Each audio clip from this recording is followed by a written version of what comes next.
seorang utusan akan mendahului kedatangan Mesias yang dibaptis. Seorang utusan akan mendahului, dan seorang utusan itu bisa kita lihat dalam bacaan, dan dia akan mempersiapkan jalan bagi Tuhan.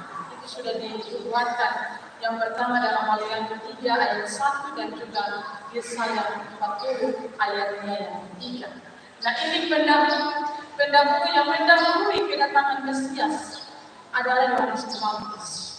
Dia yang membuka jalan. Jadi kehadiran sebagai pembuka jalan bagi hadirnya Mesias, Yohanes hadir, dia menyerukan pertobatan, dia mempersiapkan jalan bagi Tuhan. Orang banyak datang mendengar banyak penduduk dari Yerusalem dan daerah-daerah Yudea, mereka datang berbondong-bondong, mereka datang kepada Yohanes untuk diminta dibaptis. Mereka mengaku dosa, mereka tidak saja dibaptis, tetapi mereka juga datang dan mengaku dosa mereka. Dan pertobatan yang mereka lakukan itu disertai dengan dibaptis itu. Jadi pertobatan berarti bahwa perubahan pikiran secara total. Ini yang berdampak pada tindakan dan juga tingkah laku dalam hidup manusia.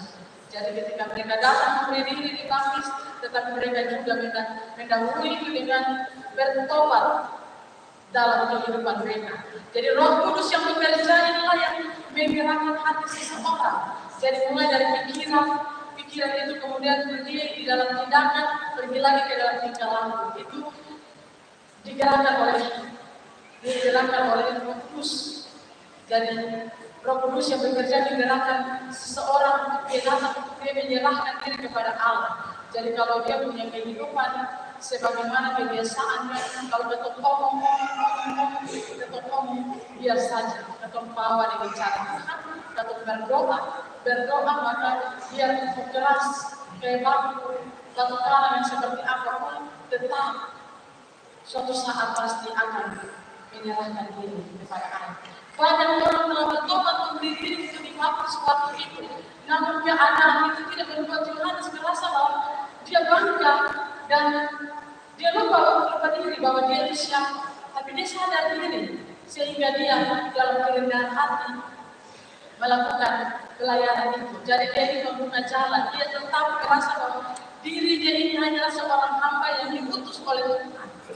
Yohanes tidak merasa bahwa dirinya ini adalah tokoh yang populer karena merasa bahwa dia punya banyak pengikut. Karena sebelum Yesus datang, dia lebih dulu dikenal oleh banyak orang, tetapi tidak membuat dirinya menjadi orang yang aktif, kemudian lupa diri bahwa siapa dirinya yang sebenarnya. Jadi meskipun peluang banyak terbuka baginya untuk dia bisa mengejar popularitas, namun dia tidak memilih untuk menjadi orang yang sombong, tetapi dia memilih untuk tetap rendah hati. Kerendahan hati ini nampak dalam pemberitaannya tentang Yesus di mata Yohanes Pembaptis. Yesus adalah pribadi dan sosok yang lebih berkuasa. Dia punya kuasa daripada Yohanes Pembaptis. Karena itu Yohanes mengaku bahwa artinya dia menunduk, dia membuka tali masuk pun tidak layak, aku tidak layak. Ayat yang ke-7 itu.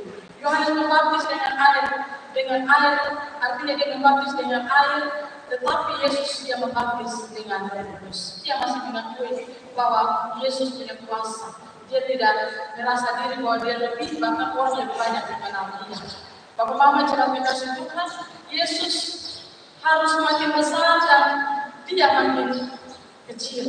Yohanes tidak tertarik menjadi pusat perhatian. Dia tidak tertarik untuk menjadi pujian, artinya mencari pujian dari banyak orang. Dia justru tertarik untuk mempersiapkan jalan bagi Tuhan. Ia tidak membiarkan ambisi pribadinya menghalangi dirinya untuk melakukan pekerjaan sebagai pendahulu bagi Mesias dengan baik.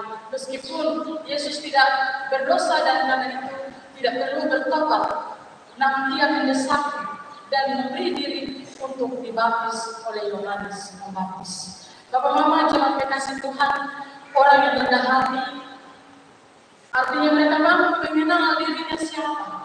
Orang yang rendah hati itu dia mengagumi, artinya dia tidak bersaing.